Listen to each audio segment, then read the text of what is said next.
ગાંધીનગર ખાતે આજે મંત્રીમંડળના વિસ્તરણ બાદ તમામ મંત્રીઓને ખાતા ફાળવણી કરવામાં આવી હતી. ગાંધીનગર ખાતે આ રાજ્યના મંત્રીમંડળના સભ્યોને ખાતાની ફાળવણી કરવામાં આવી છે, જેમાં મુખ્યમંત્રી ભૂપેન્દ્ર પટેલ પાસે સામાન્ય વહીવટ, વહીવટી સુધારણા, તાલીમ અને આયોજન, બિન નિવાસી ગુજરાત વિભાગ, મહેસૂલ અને આપત્તિ વ્યવસ્થાપન, માર્ગ અને મકાન, પાટનગર યોજના, નર્મદા અને કલ્પસર, ખાંડ અને ખનીજ, બંદરો, માહિતી અને પ્રસારણ, તમામ નીતિ વિષયક બાબતો અને અન્ય મંત્રીઓને ન ફાળવેલો તે તમામ વિષયો સાથે જ નાયબ મુખ્યમંત્રી તરીકે હર્ષ સંઘવીને ગૃહ અને પોલીસ હાઉસિંગ, જેલ, નાગરિક સંરક્ષણ, ગૃહ રક્ષક દળ, ગ્રામ રક્ષક દળ, સરહદી સુરક્ષા, નશાબંધી અને આબકારી, વાહન વ્યવહાર, કાયદો અને ન્યાયતંત્ર, રમતગમત, યુવક સેવા અને સાંસ્કૃતિક પ્રવૃત્તિઓ, સ્વૈચ્છિક સંસ્થાઓનું સંકલન, ઉદ્યોગ, લઘુ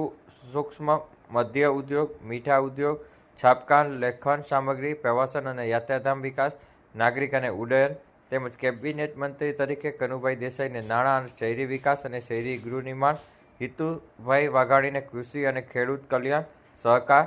પશુપાલન, ગૌ સંવર્ધન, મત્સ્ય ઉદ્યોગ અને પ્રોટોકોલ, ઋષિકેશ પટેલને ઉર્જા અને પેટ્રોકેમિકલ, પંચાયત, ગ્રામ ગૃહ નિર્માણ, વૈધાનિક અને સંસદીય બાબતો, કુંવરજી બાવળિયાને શ્રમ, કૌશલ્ય વિકાસ અને રોજગાર, ગ્રામ વિકાસ, નરેશભાઈ પટેલને આદિજાતિ વિકાસ, કુટીર, ખાદી અને ગ્રામ ઉદ્યોગ, અર્જુનભાઈ મોઢવાડિયાને વન અને પર્યાવરણ, ક્લાઇમેટ ચેન્જ, વિજ્ઞાન અને પ્રૌદ્યોગિક, ડૉક્ટર પ્રદ્યુમનસિંહ વાંઝાને સામાજિક ન્યાય અને અધિકારિતા, પ્રાથમિક, માધ્યમિક અને પ્રૌઢ શિક્ષણ અને ઉચ્ચ અને તાંત્રિક શિક્ષણ, રમણભાઈ સોલંકીને અન્ન, નાગરિક પુરવઠા અને ગ્રાહક સુરક્ષાને લગતી બાબતો. સાથે જ જો વાત કરવામાં આવે તો જે 3 મંત્રીઓ છે તેઓને રાજ્ય કક્ષાનો સ્વતંત્ર હવાલો આપવામાં આવ્યો છે, જેમાં ઈશ્વરસિંહ પટેલને જળ સંપત્તિ, પાણી પુરવઠાનો, પ્રફુલભાઈ પાનસરિયાને રાજ્યના જે છે સ્વતંત્ર હવાલો, આરોગ્ય અને પરિવાર કલ્યાણ અને તબીબી શિક્ષણ અને પ્રોટોકોલ, ડૉક્ટર શ્રીમતી મનીષાબેન વકીલને મહિલા અને બાળ કલ્યાણ, સામાજિક ન્યાય અને અધિકારિતા તેમજ રાજ્ય કક્ષાના મંત્રી તરીકે પરસોત્તમ સોલંકીને મત્સ્ય ઉદ્યોગ, કાંતિલાલ અમૃતિયાને શ્રમ, કૌશલ્ય વિકાસ અને રોજગાર, રમેશ કટારાને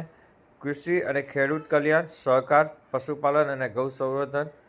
દર્શનાબેન વાઘેલાને શહેરી વિકાસ અને શહેરી ગૃહ નિર્માણ, કૌશિક વેકરિયાને કાયદો, ન્યાયતંત્ર, ઉર્જા અને પેટ્રોકેમિકલ અને વૈધાનિક અને સંસદીય બાબતો, પ્રવીણકુમાર માળીને વન અને પર્યાવરણ, ક્લાઇમેટ ચેન્જ અને વાહન વ્યવહાર,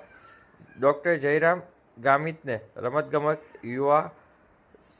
સેવા, સાંસ્કૃતિક પ્રવૃત્તિઓ, સ્વૈચ્છિક સંસ્થાઓનું સંકલન, ઉદ્યોગ, લઘુ સૂક્ષ્મ અને મધ્ય ઉદ્યોગ, મીઠા ઉદ્યોગ, છાપકામ, લેખન સામગ્રી, પ્રવાસન, યાત્રાધામ વિકાસ, નાગરિક ઉડ્ડયનનો રાજ્ય કક્ષાનો હવાલો, ત્રિકમ છાંગાને ઉચ્ચ અને તાંત્રિક શિક્ષણ, કમલેશ પટેલને નાણાં, પોલીસ હાઉસિંગ, જેલ, નાગરિક સંરક્ષણ, ગૃહ રક્ષક દળ, ગ્રામ રક્ષક દળ, સરહદી સુરક્ષા, નશાબંધી અને આબકારીની જે છે રાજ્ય કક્ષાની હવાલો સોંપવામાં આવ્યો છે. સંજયસિંહ મૈડાને મહેસૂલ અને આપત્તિ વ્યવસ્થા, પંચાયત અને ગ્રામ ગૃહ નિર્માણ અને ગ્રામ વિકાસ, પૂનમચંદ બરડાને આદિજાતિ વિકાસ, અન્ન અને નાગરિક પુરવઠા, ગ્રાહકોની બાબતો તેમજ સ્વરૂપજી ઠાકોરને ખાદી, કુટીર અને ગ્રામ ઉદ્યોગ, રીવાબા જાડેજાને પ્રાથમિક, માધ્યમિક અને પ્રૌઢ શિક્ષણની જવાબદારી સોંપવામાં આવી છે. આ તમામ મંત્રીઓ છે તેઓને આજે જવાબદારી સોંપવામાં આવી છે. મુખ્યમંત્રી ભૂપેન્દ્ર પટેલ સહિત 26 લોકોનું આ મંત્રીમંડળ છે.